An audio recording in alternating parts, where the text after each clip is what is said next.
चलिए आज एक बहुत ही दिलचस्प सफर पर चलते हैं। हम ये देखने वाले हैं कि कैसे हजारों साल पुराने मंत्र, जो कभी सिर्फ आध्यात्मिक साधना का हिस्सा हुआ करते थे, आज मॉडर्न साइंस की दुनिया में एक बड़ी पहेली बन गए हैं।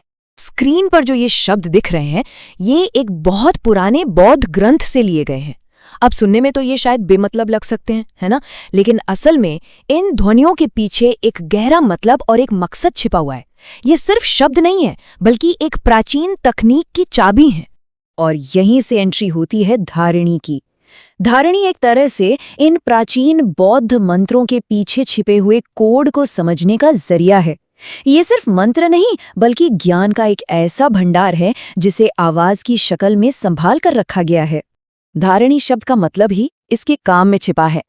ये संस्कृत के शब्द ध्र से बना है, जिसका मतलब होता है धारण करना। तो इसका सीधा सा मतलब है कि धारिणी का मुख्य काम ही ज्ञान, शिक्षाओं और एकाग्रता को मन में बनाए रखना था। तो अक्सर सवाल उठता है कि धारिणी और मंत्र में आखिर फर्क क्या है।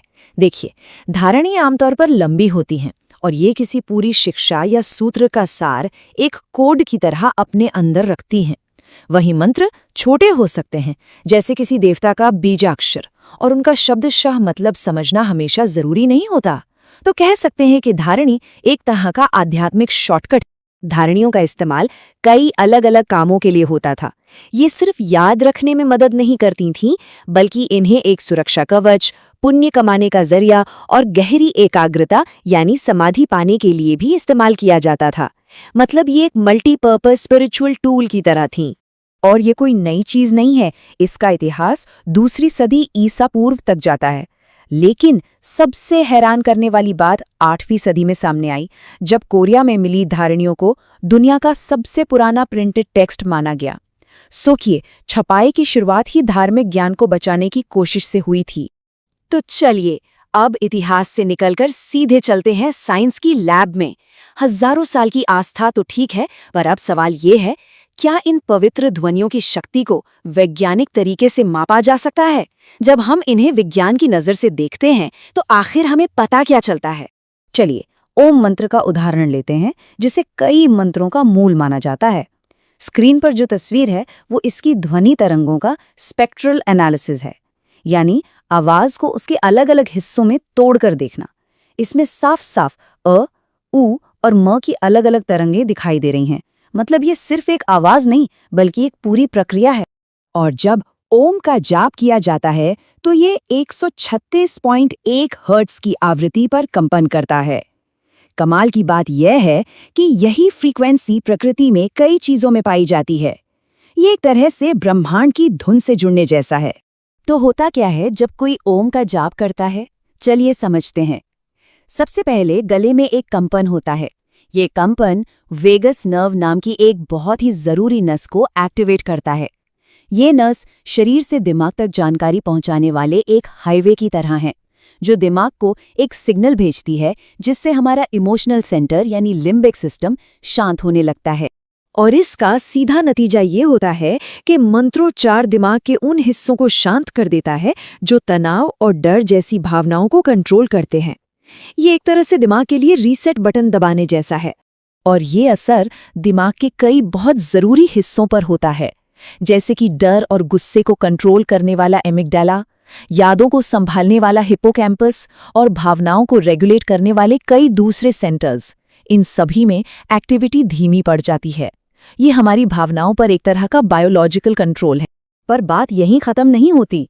ये सिर्फ दिमाग को शांत नहीं करता। जाप करने से डोपामाइन, सेरोटोनिन और एंडोर्फिन जैसे फील गुड केमिकल्स भी रिलीज होते हैं। ये रसायन हमारे मूड को अच्छा करते हैं और हमें खुशी और शांति का एहसास दिलाते हैं।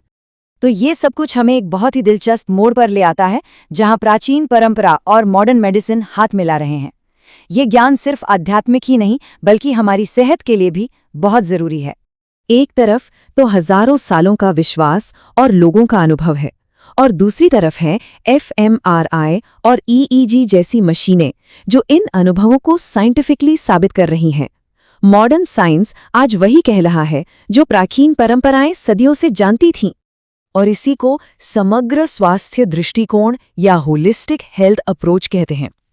इसका मतलब है कि सिर्फ बीमारी के लक्षणों का इलाज नहीं, बल्कि व्यक्ति के मन, शरीर और भावनाओं तीनों पर एक साथ ध्यान दिया जाए।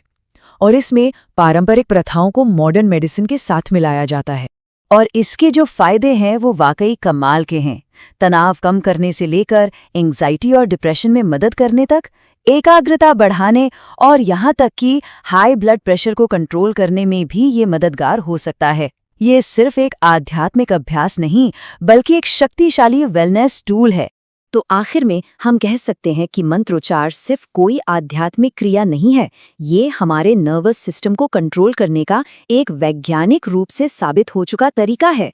ये ध्वनि के जरिए मन और शरीर में संतुलन लाने की एक जबरदस्त तकनीक है। और ये हमें एक बहुत बड़े सवाल के पास छोड़ जाता है।